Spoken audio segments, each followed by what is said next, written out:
Gold, trusted gold buyers. మీరు తాకట్టు పెట్టిన బంగారాన్ని విడిపించి ఈ రోజు ఉన్న మార్కెట్ ధరకు కొనబడను.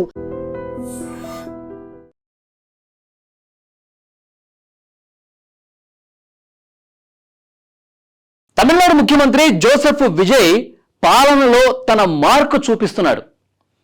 జోసెఫ్ విజయ్ ముఖ్యమంత్రిగా ఆయన బాధ్యతలు చేపట్టినప్పటి నుంచి అనేకమైనటువంటి సంచలన నిర్ణయాలు తీసుకుంటూ విజయ్ పాలన ఎట్లా ఉంటుందో చూపిస్తున్నారు. గత పాలకుల కంటే భిన్నంగా ఆయన పని చేసుకుంటూ వెళ్తున్నారు. ఇప్పుడు లేటెస్ట్గా తీసుకున్నటువంటి ఆయన నిర్ణయం సర్వత్రా ఆసక్తిని చూపిస్తోంది.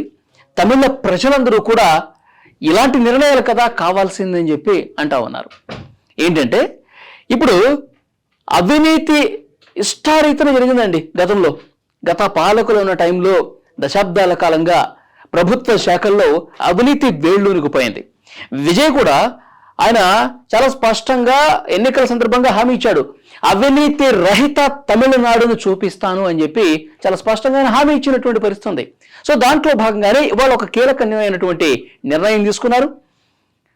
ఎవరైనా సరే, ఏ అధికారైనా సరే లంచం తీసుకున్నట్టుగా ఫిర్యాదు చేస్తే నాకు 1000 రూపాయలు లంచం తీసుకున్నా, 1000 రూపాయలు లంచం తీసుకున్నట్టు మీరు ఆధారాలతో సహా ఫిర్యాదు చేయండి నేరుగా.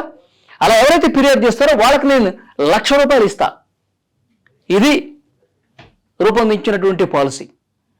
ఎందుకంటే ప్రభుత్వంలో ప్రతి శాఖలో కూడా అవినీతి పూర్తిగా ఏ చిన్న పని కావాలన్నా చేయి తడపాల్సిందే అన్నట్టుగా ప్రభుత్వ కార్యాలయాల్లో పరిస్థితి మారిపోయింది. అందుకే అది చిన్న పని అయినా సరే, పెద్ద పని అయినా సరే, ప్రభుత్వ అధికారులు ఉన్నది సేవ చేయడం కోసం, ప్రభుత్వం ఉన్నది, ప్రభుత్వ శాఖలు ఉన్నాయి. దీనికి ప్రజలు ఏ సమస్యలతో వస్తారో ఆ సమస్యలను పరిష్కరించడం కోసం వాళ్ళు ఉన్నారు. దానికి డబ్బులు ఎందుకు అడుగుతున్నారు, అవినీతి ఎందుకు జరుగుతూ ఉంది? సో దీన్ని పూర్తిగా నిర్మూలించాలి. ఎవరైనా సరే ఒక 1000 రూపాయలు లంచం తీసుకున్నా సరే ఆధారాలతో సహా మీరు ప్రభుత్వానికి తెలియచేయండి.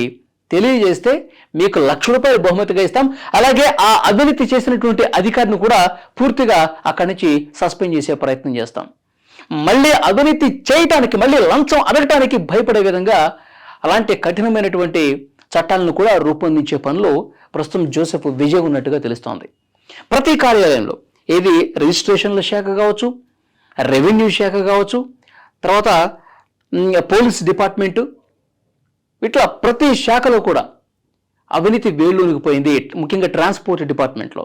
సో ఈ శాఖలన్నింటిలో కూడా అవినీతి రాజ్యం వెళుతోంది. సామాన్యులు చాలా ఇబ్బంది పడతా ఉన్నారు.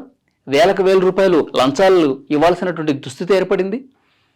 కాబట్టి దీన్ని పూర్తిగా ప్రక్షాళన చేయాలంటే ఒక మంచి పాలసీని తీసుకురావాలన్న ఉద్దేశంతో ఎవరైనా సరే అవినీతి, ఎందుకంటే ఇప్పుడు ప్రతి ఒక్కరి దగ్గర సెల్ ఫోన్లు ఉంటాయండి. సెల్ ఫోన్ అంటేనే ఒక కెమెరా అని దాని అర్థం.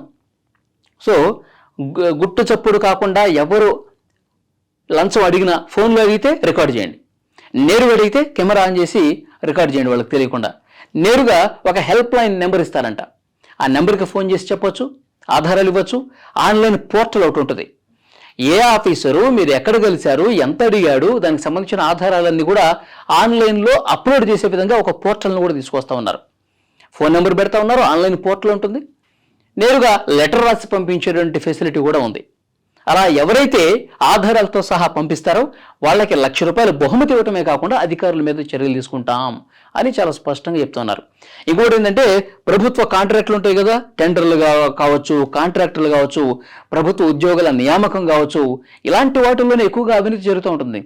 మీకు ప్రభుత్వంలో ఈ పలానా ఉద్యోగం ఇప్పిస్తాం, ఒక 10 లక్షలు ఇవ్వు, 10 లక్షలు ఇస్తే నీకు ఆ ఉద్యోగం గ్యారంటీ, నెల రోజులు తిరగకముందే నువ్వు ఆ సీట్లో వెళ్ళి కూర్చుంటావు. సో ఇలాంటి అవినీతి అక్కడ బాగుంది తమిళనాడులో. కాబట్టి అవినీతి రహిత తమిళనాడు చేసే ఉద్దేశంలో భాగంగా ఈ 1,00,000 రూపాయల బహుమతి అనేది విజయ్ ప్రకటించారు. దానికి సంబంధించిన విధి విధానాలు కూడా రూపొందిస్తున్నారు. ఆ కార్యక్రమం అనేది జరుగుతూ ఉంది. సో డెఫినెట్గా చాలా మంచి నిర్ణయం అని చెప్పాలి. ఎందుకంటే ప్రతి రాష్ట్రం కూడా అవినీతి రహిత రాష్ట్రాలుగా తయారు కావాలంటే ముఖ్యమంత్రులు ఇలాంటి నిర్ణయాలు తీసుకోవాలి. ఇలాంటి నిర్ణయాలు తీసుకోవాలంటే డెఫినెట్గా నా రాష్ట్రం బాగుపడాలనేటువంటి ఒక నిజాయితీ ఆ ముఖ్యమంత్రిలో ఉండాలి. అలాంటప్పుడే ఇలాంటి మంచి నిర్ణయాలు వస్తాయి.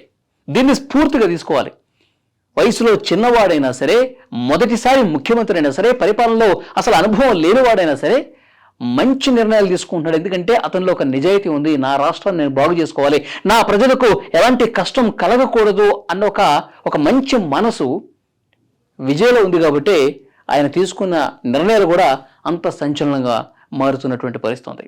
ఇదే కాదండి, ఆయన 200 యూనిట్లలోపు ఉచిత విద్యుత్ మొదటి ఫైల్ మీద ఆయన సంతకం చేశాడు. తర్వాత పిల్లలు వెళ్ళే స్కూళ్ళకు వెళ్ళేటువంటి పాఠశాలలకు, కాలేజీలకు, దేవాలయాలకు, ఇక్కడ బస్టాండ్లకు, ఇలాంటి చోట్ల 1/2 కిలోమీటర్ దూరమే వైన్ షాపులు ఉండాలని చెప్పి ఇంకో నిర్ణయం తీసుకున్నాడు. అది కూడా పెద్ద సంచలనం అయింది. గతంలో ఏ ముఖ్యమంత్రి, ఏ పార్టీ కూడా తీసుకున్నటువంటి నిర్ణయాలు ఇప్పుడు విజయ్ తీసుకుంటున్నాడు. ఔరా అనిపిస్తోంది. నిజంగా తమిళనాడు ప్రజలందరూ కూడా ముఖ్యమంత్రి జోసెఫ్ విజయ్కి హ్యాట్స్ ఆఫ్ చెప్తా ఉన్నారు. ఎస్, ఇలాంటి ముఖ్యమంత్రి మనం కోరుకున్నది. అలాంటి ముఖ్యమంత్రి తీసుకున్నటువంటి నిర్ణయాలు చాలా అద్భుతంగా ఉన్నాయి. ఇన్నాళ్ళకు ఒక మంచి నాయకుడు వచ్చాడని చెప్పి అక్కడున్న యువత, మహిళలు కూడా చెప్తా ఉన్నారు. నిజంగా జోసెఫ్ విజయ్ ఒక ఆఫీస్కి వచ్చినట్టు వస్తూ ఉన్నాడండి. ఎందుకంటే గతంలో పాలకులు మంచి ఖద్దరు షర్ట్లు వేసుకొని వచ్చి డాబుగా కూర్చొని ఏదో సమీక్షలు చేసి ఇట్లా ఉంటారు. కానీ విజయ్ అట్లా కాదు. ఒక బ్లేజర్ వేసుకున్నారు, అంటే ఒక కోట్ వేసుకొని ఆఫీస్కి వస్తూ ఉన్నారు. ఈరోజు మనం ఏం చేయాలి, వ్యవస్థను ఎట్లా మార్చాలి, 1 గంట వరకు ఆ మీటింగ్స్ పెడతా ఉన్నారు.